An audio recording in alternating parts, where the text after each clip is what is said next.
황태 계란국은 육수 없이 이렇게 끓이면은 뽀얀 육수와 맛이 기가 막힙니다. 안녕하세요, 상철입니다. 황태 계란국을 만들어 보도록 하겠습니다. 제가 준비한 황태는요, 한 주먹 살짝 안 되게 준비를 했고요. 뚝배기로 끓이는 1인분 끓여보도록 하겠습니다. 그럼 시작할게요. 물을 살짝 담가서 곧바로 물을 버려줍니다. 그리고 남아있는 수분을 손으로 살짝 눌러서 짜주세요.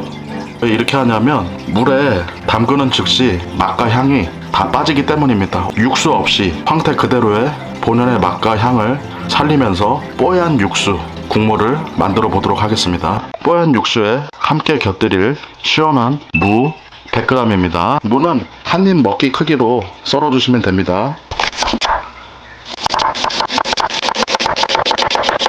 이 정도 크기에 이 정도 두께감이면은 금방 익겠죠. 대파 반대이고요. 반을 썰어서 1에서 2cm 간격으로 통통 썰어주세요. 큰 뚝배기 준비를 해주시고요. 황태 뚝배기에 먼저 넣어주세요. 무도 같이 넣어주세요.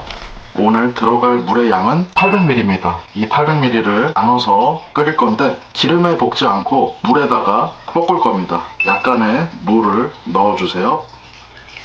그리고 불은 중간 약불로 켜주세요. 오늘의 뽀얀 육수의 비결은 바로 기름을 넣지 않고 황태와 물을 어느 정도 볶아낸 다음에 볶아진 걸로 해서 물을 넣어서 우릴 겁니다. 방금 물이 들어갔잖아요. 물이 쫄아들을 때까지 볶아주시면 됩니다. 두 번 나눠서 육수를 최대한 뽑아보도록 하겠습니다. 물 800ml에서 처음에 황태와 물을 볶고 나서 남은 물은 700ml입니다. 이 700ml를 반씩 두 번 걸쳐서 육수를 뽑아보겠습니다. 이때 불은 센 불이고요. 끓어오르면은 중간 약한 불로 맞추시면 됩니다. 여기서 이제 주의할 점은 육수를 뽀얗게 낼 거기 때문에 여기서 중간에 소금 간이나 조미료를 넣지 않으셔야 됩니다. 뽀얀 육수를 볶고 나서 간은 마지막에 하도록 하겠습니다. 끓어오르면은 불은 다시 중간 약한 불로 맞춰주세요. 떠있는 거품은 잡내의 주요 원인이기 때문에 걷어주세요. 5분간만 더 끓여줍니다. 5분이 지났다면은 남아있는 물을 다 부어주세요. 그리고 불은 중간 불로 맞춰주세요. 이 상태에서 또 끓을 때까지 기다려주세요.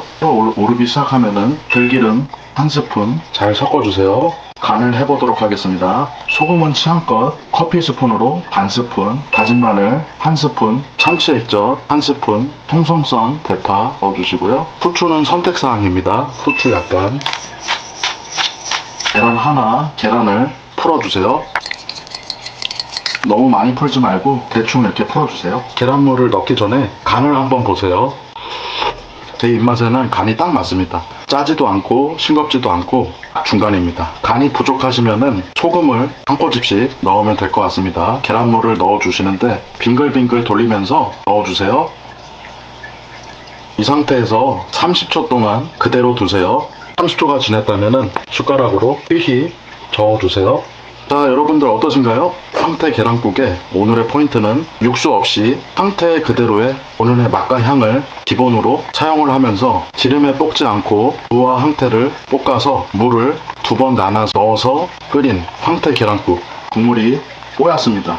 여러분들도 몸에 좋은 황태와 겨울무로 준비를 하셔가지고 재료도 많이 들지 않고 이렇게 가볍게 끓여서 뜨끈뜨끈하게 면역력을 올리면서 건강도 지켜보세요. 자, 오늘 영상은 여기까지고요. 저는 다음 영상에서도 간단하고 유익한 요리 레시피로 찾아뵙겠습니다. 시청해주셔서 감사합니다.